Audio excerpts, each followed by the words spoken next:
Сайн байна уу? Өнөөдөр хөтлөгээд өдөр нэг хаасан нэг өдөр юм биш гэж юм. Тэгээд хамтдаа биштэй орцгоё. Өнөөдөр болохоор би одоо 2 дүүгээ бэлсүүлчихэд яг авч байна. Хамтдаа дагараа. Гэхдээ би одоо гоё зүйл хөдөл бичлэг бичиж.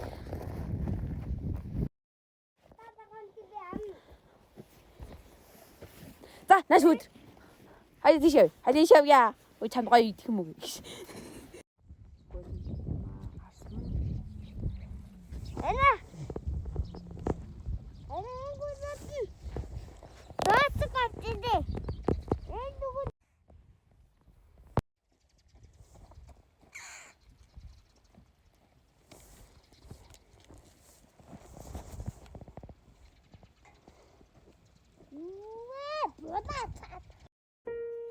За сайн мэцэн манайхаа тэгээд хөдөө хончоод ингээд гэлүг одоо явж гин тэгээд хамтдаа миний бичлэг дуусталнаас та бүгдээ маш их баярлалаа. Тэгээд яг би ингээд бичлэг хийх гэхлээр ингээд жоохон чимээтэй байгаа гэсэн